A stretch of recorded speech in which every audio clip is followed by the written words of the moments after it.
Global happenings today. We communicate. We analyze global news. Hello, beautiful people. Welcome back to our channel. Many Nigerians are quite hopeful. Those who are actually the strong supporters of Tinubu believe that all of this movement, tourism, medical tourism that Bola Tinubu is taking at vacation, annual vacation is taking abroad, is to still go ahead to market the country and also attract some sort of investment. Well, other Nigerians beg to differ. But one prominent person who happened to be also a retired appeal court judge have said to be laid off for all Nigerians to see exactly the situation, a dicey one at that, we have found ourselves in. But before we go to the newspaper to find out exactly what is telling Bola Tinubu and all Nigerians to get ready for the inevitable, like you subscribe to our channel. Now, according to her, she said, and I quote, Justice Oladotun Adebola Adefokwe Okoje, a retired appeal court judge, has warned that a dysfunctional judiciary deters investment and stifles economic growth. Speaking at a recent legal conference, the former Justice of the Court of Appeal, who retired in May 2023, emphasized that no investor will risk capital in a country where the legal system is unreliable, corrupt, or inefficient.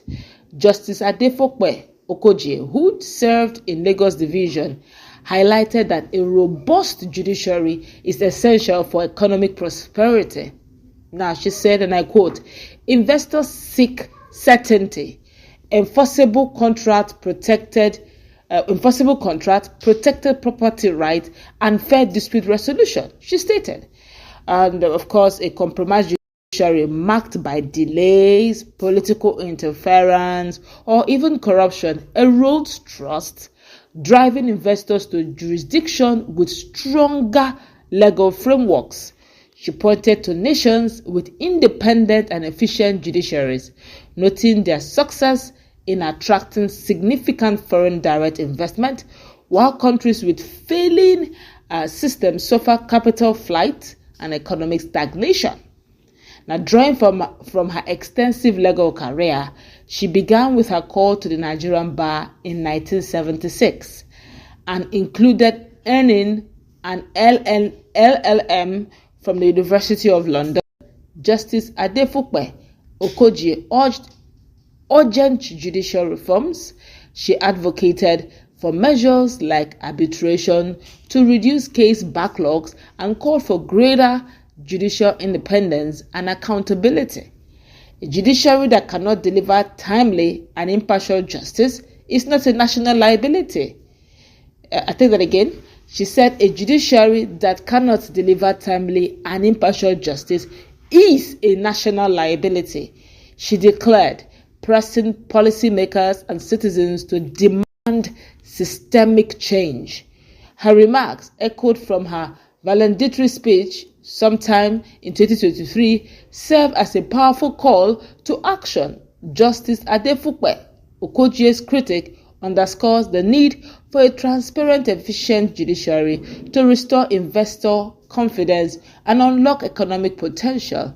Without reforms, the nation risks continued economic isolation, missing opportunities for growth and development. Her words challenge leaders to prioritize justice system improvements to secure a prosperous future. Of course, many Nigerians have been reacting. I could also remember former Vice President of Nigeria, Yemi Osibanjo, also, towing that line, talking about the issue of everybody, all hands need to be on deck. In also mention of the church as well, having a role to play in all of this national development. Now it's getting clearer that this is beyond politics.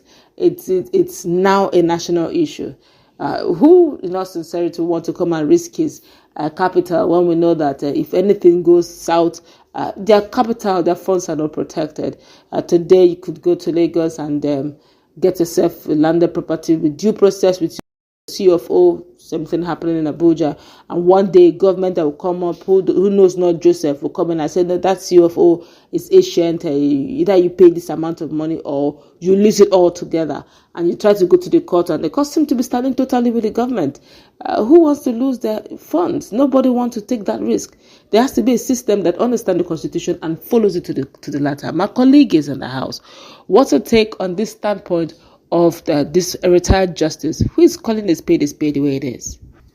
I think these are the truths that Nigerians, especially those who care about the image of the country, have been trying to project out there. Now, no matter how much you try to launder the image of Nigeria, traveling from one point to the other, trying to talk people into coming in, the public have the unedited info about our society better than the government official. And every time they step out there and they keep talking about it on the social media, we see the level of restlessness on the part of the people on the street of the Twitter, on the street of X, on social media, YouTube, and the likes. I mean, that's where the people draw the conclusions from. And interestingly, sometimes these things are being captured in video forms. They see some level of injustice being played out. Imagine, for example, some of the things we've heard out there about the government taking a move in the name of trying to create a coastal line from Lagos to Calabar. They ended up destroying investment worth billions of naira. And up till today, we cannot attest to the fact that those so-called roads have been, done and dusted and all of that.